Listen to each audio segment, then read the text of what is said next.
Romantic English Academy, where love meets language. I'm telling you, the moment I said, "I'm so grateful for you," and actually meant it in English, something just clicked. My heart was pounding, my palms were sweating, but those words, they weren't just vocabulary anymore. They were real. Oh, wow. That's a way to start an episode. I know, but it's true, and that's exactly what we're talking about today. Welcome back to the table. The right table this time. Falling in love with English. One word at a time. Yesterday, we were deep in the office coffee machine, fending off nosy coworkers with nothing set in stone and just the usual, really. Today, we're flipping the script. Instead of protecting yourself from conversation, we're going to lean into the kind of conversations that actually change you. Conversations with real emotion. The ones where you say, "I'm sorry," and your voice shakes a little. Or, "I'm so happy for you," and you mean every syllable. That's what we mean by powerful, emotional daily conversations. And here's the thing, these aren't just good for your heart, they're incredible for your English. Because when you attach a real feeling to a phrase, your brain holds onto it. It's like glue. It's a B1-B2 idea, but it's backed by science. Emotional memory is stickier. So today, we're going to explore how to have these conversations, what words and phrases make them powerful, and how you can practice them even if you're not in the middle of an emotional moment. So to do that, I'm going to take you back to a conversation I had a few years ago, one that totally shifted how I think about speaking English. It wasn't in a classroom. It was in our living room at 2 a.m. after a really hard week. I remember that night. You do. I had been struggling with a project, feeling like a failure, and I just broke down a little. I told you I felt like I couldn't express myself properly, even in my own language, let alone in a second one. And then you said something that changed everything. What did I say? You said, "But you just did. You just told me exactly how you feel in English without filtering it. That's the most fluent you've ever been." Oh, that, yes, because it's true. When you stop trying to be perfect and you just speak from the heart, the language flows differently. That was a breakthrough, and after that, I started noticing that the phrases that stuck with me the most were the ones I'd used in real, raw moments. "I'm overwhelmed. I'm so grateful for you. I don't know what I would do without you. I'm sorry I snapped at you." These became part of me. And that's what we want for you, listener. We want to give you a collection of these emotionally charged phrases, and more importantly, show you how to use them in real conversations so they become part of your story. So let's start with a simple but powerful category, gratitude. Saying thank you is one thing, but expressing deep gratitude is another level. In B1 English, you might say, "Thank you very much." That's fine.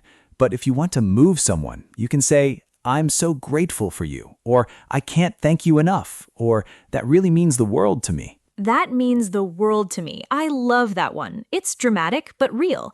Let's break it down. Listener, we're going to do a little prediction exercise. I'll start a sentence and you finish it in your head with a grateful phrase. Ready? When my friend helped me move apartments, I told her, pause and think. Did you get one? Maybe "I'm so grateful" or "I can't thank you enough." Now I'll say it. When my friend helped me move, I said, "I can't thank you enough. You really saved me." Nice. Saved me is an exaggeration, but that's exactly what makes it emotionally powerful. Another one. "I don't know what I would have done without you." That phrase hits hard because it shows vulnerability. Vulnerability is a key word today. It means opening up and showing your true feelings, even if it feels risky, and it's the secret ingredient in these conversations. Now, let's talk about apologies. A simple "sorry" is okay, but a real apology goes deeper. "I'm so sorry I hurt you," or "I was wrong and I regret it. Please forgive me. That wasn't fair of me." I regret it. Regret is that heavy feeling of wishing you hadn't done something. It's a B2 word because it's abstract, but it's so useful for these conversations. Listener, I want you to try something. Think of a time you said something unkind. What could you say now to make it right? Pause and say it out loud. Go ahead, I'll give you a model. "I'm really sorry for what I said. It was thoughtless and I regret it." Thoughtless means you didn't think about the other person's feelings. Good word. That's a B2 word, but it's easy to understand in context. Let's keep it. Now, another emotion that comes up a lot in daily life, hope. "I hope things get better." "I'm really hoping this works out." I believe in you. Oh, I believe in you is so powerful. I say that to Ryan all the time. When he's nervous about a photography project, I just say, I believe in you. You've got this. And his whole face changes. It does, because hearing that someone has faith in you is incredibly motivating. You've got this is a very casual, encouraging phrase. It means you can do it. And then there's the other side, when you're the one who needs encouragement. Phrases like, I'm feeling a bit lost, or I'm struggling to be honest, or I'm not sure I can handle this. Saying those out loud is hard, but it opens the door to real support. Let's pause for a shadowing exercise. I'm going to say a line, and I want you to repeat it with the same emotion. Ready? I'm feeling overwhelmed, but I'm going to keep going. Say it. Overwhelmed means feeling like there's too much. I'm feeling overwhelmed, but I'm going to keep going. Your turn. Good. When you shadow, you're not just practicing pronunciation. You're practicing the emotion behind the words. That's what makes it stick. Now, we promised you a story. Amelia, tell them about that night again, but in more detail. I think it will help them hear these phrases in a real context. Okay, so a few years ago, Ryan was working on this photography project that was really personal to him. He wanted to capture stories of people in our neighborhood, but he kept getting rejected, door after door. He started to feel like a total failure. Oh, love. So one night, after a particularly rough day, he came home and just sat on the couch, staring at the wall. I came over and sat next to him. I didn't say anything for a bit. Then he just blurted out, I can't do this. I'm not good enough. He said it in English without even thinking, and it was the most honest thing he'd said in weeks. And I remember saying, I know you're feeling defeated right now, but I've seen your work. You have something real to give. Don't give up. Defeated. That's a powerful word. It means feeling like you've lost. And hearing her say she believed in me, that was a turning point. I cried a little, I'm not gonna lie. It's okay to cry. That's part of being human. And that conversation in English became a core memory for Amelia. She told me later that all those phrases, I'm not good enough, I can't do this, I believe in you, don't give up, they're burned into her brain. They are. I could never forget them. And here's the weird thing. After that, my English felt different, more alive, because I'd used it to connect, not just to communicate. And that's the heart of today's episode. When you speak English to truly express yourself, you're not just practicing grammar, you're building a deep emotional connection to the language. And that connection accelerates your fluency in ways that flashcards never will. You know, it's funny. Yesterday, we were all about keeping your cards close to your chest, deflecting nosy questions, and here you are laying all your cards out on the table. I know, full reversal. But I think that's the balance, right? Knowing when to protect yourself and when to open up. So let's dig into more phrases. We'll organize them by emotion. First, expressing sadness or disappointment. I'm really down about this. It broke my heart. I feel so let down. Let down is a phrasal verb meaning disappointed by someone. I feel let down is a strong statement, but sometimes you need it. Then there's anger and frustration. I'm so fed up. I've had it up to here. I'm at my wit's end. These are a bit more B2, but they're very natural. I'm fed up means you're tired of something and angry about it. I'm at my wit's end means you've tried everything and you don't know what else to do. It's a bit dramatic, but people use it. Let's do a quick better word hunt. I'll say a simple word, and you think of a more emotional, powerful version. Ready? Sad. Pause. I'll give some options. Heartbroken, devastated, down, crushed. Crushed is very strong. It means extremely disappointed. Next is happy. Go beyond happy. Pause. You could say thrilled, overjoyed, ecstatic. Overjoyed means extremely happy. I was overjoyed when I got the news. And grateful we already covered, but one more, relieved. That's the feeling when a worry goes away. I was so relieved when you called. Now let's move to a crucial part, starting these conversations. How do you actually begin a deep emotional talk without sounding awkward? That's something many B1 learners struggle with. A good opener is, can I be honest with you? Or, I need to get something off my chest. Get something off my chest means to share something that's been bothering you. Oh, I use that one a lot. I've been wanting to talk to you about something is another gentle start. Or, There's something on my mind. And if someone else opens up to you, you need phrases to show you're listening and you care. I hear you. That sounds really tough. I'm here for you. Take your time. I hear you doesn't just mean you hear the sound, it means you understand and acknowledge their feelings. It's very validating. That sounds really tough, shows empathy. Let's practice an exchange. I'm going to be the one opening up, and Ryan, you respond. Listener, notice the phrases. Ready? Ryan, can I be honest with you? I've been feeling really anxious about work lately. I hear you. Work stress can be brutal. Do you want to talk about it? I just feel like I'm not keeping up. Everyone else seems to have it together. That sounds really tough. But you know, I believe in you, right? You're stronger than you think. That actually makes me feel a bit better. Thank you. Anytime. And listener, you see how those little phrases, I hear you, that sounds tough, you're not alone, they don't solve the problem, but they show support. And that's often what people need most. Now let's pause for a finish my sentence exercise. I'll start a supportive line and you finish it. If a friend tells you they're scared about a big change, you could say, Think. Some options. It's normal to be scared. I believe in you. You're stronger than you think. Pick one and say it. Good. Now let's flip it. How do you respond when someone supports you? Thank you. That means a lot. I really needed to hear that. I appreciate you. I really needed to hear that. That line alone can deepen a friendship. I've used it, and it's like you can see the other person's heart swell. Heart swell is a nice image. It means they feel proud and touched. Okay, we've built up a solid toolkit of emotional phrases. Let's do a conversational recap, but instead of a list, we'll replay them in a short scene. Imagine it's late evening, we're on the couch, and you're feeling down about something. Amelia, you start. Hey, you've been quiet tonight. Is everything okay? I don't know. I guess I've just been feeling a bit defeated. Work's been rough. I hear you. Do you want to get something off your chest?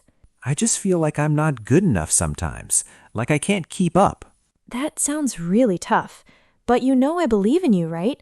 You're stronger than you think. Thank you. I really needed to hear that.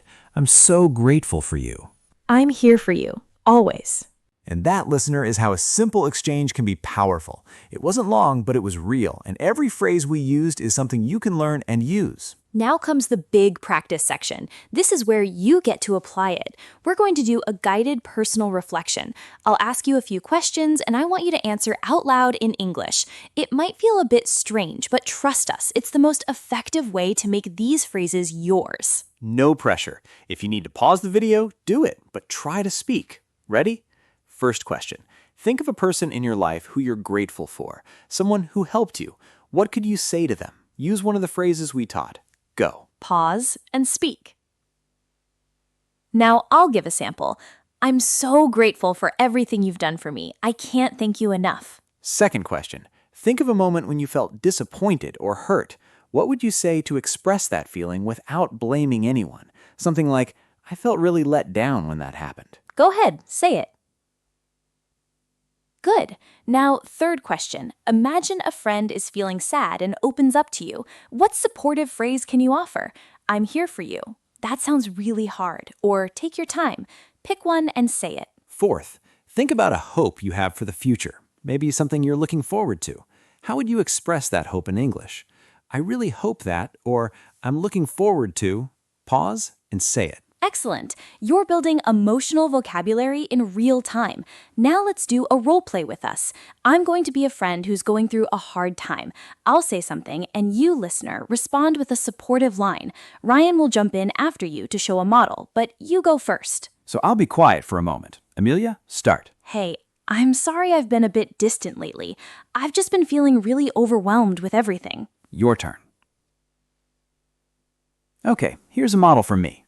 I've been thinking about you, actually. I'm here if you need to talk. That's a great line. Let's try another. I'll say something more vulnerable. I feel like I'm failing at everything. Work, relationships, all of it. Pause and respond. I'll say, you're not failing. You're going through a rough patch, and you don't have to face it alone. A rough patch means a difficult period. That's a good phrase. And now let's do an exercise where you need to start the conversation. Imagine you're the one who needs to open up. How would you begin? Say your opening line out loud. I'll wait. I'll give a model. Can I be honest with you? I've been struggling a bit lately, and I just needed to talk to someone. Perfect. That's vulnerable and clear. Now, we want to push you a bit more. Think about a real current emotion you have. It could be small, I'm tired, or I'm excited about a plan. Say it in English, then try to expand it. I'm tired because I've been working a lot, and it's starting to get to me. That's a full emotional sentence. It's starting to get to me means it's starting to affect me negatively. Good one. Go ahead, try expanding a feeling. Great, you're now practicing emotional fluency, and that's the secret sauce. We're nearly at the end, but before we wrap up, we want to touch on something personal between us. Ryan, that conversation we had years ago, the one about your project, it changed us too, didn't it? It really did. I think it was the first time I let you see me really struggling, and you didn't run. You just stayed, and that made our relationship stronger. And I fell a little more in love with the person you are when you're honest. So, listener, if you have someone you can practice these conversations with, a friend, a partner, even a language exchange buddy, try it. Be a little brave. The language will follow. That's beautiful. So what did we learn today? We learned that emotional conversations aren't just for therapy. They're a language learning superpower. We explored phrases for gratitude, apology, hope, sadness, encouragement, and how to start and respond to deep talks. And you practiced them in real time. You weren't just listening, you were speaking. That's active learning, and it's the fastest way to improve. Now, a quick community call. We'd love to hear from you. In the comments, write one emotional phrase you learned today and tell us when you might use it. Or if you're feeling brave, share a time when an emotional conversation in English helped you. Writing it down will help lock it in, and reading other people's stories can inspire you. Plus, we read every comment. It's like having a little conversation together.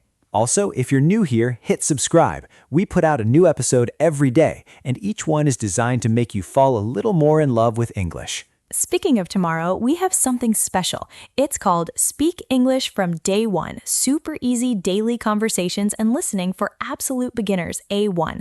We're going right back to the basics, but in the warm, real-world way we do things here. So, if you know someone who's just starting their English journey, or if you want to refresh your foundation with simple, sweet conversations, send them our way or tune in yourself. It's going to be lovely. That's tomorrow. Today, though, go out and have a meaningful conversation. Even just one line in English from the heart. That's your homework. I love that homework. So, thank you for spending this time with us, for opening up a little, for practicing out loud. We appreciate you.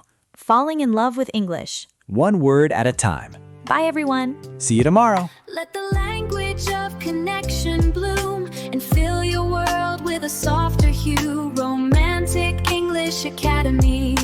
Your elegant journey starts with you. Find your voice in every phrase. Unlock a world of brighter days. Romantic English Academy. Start your new story today.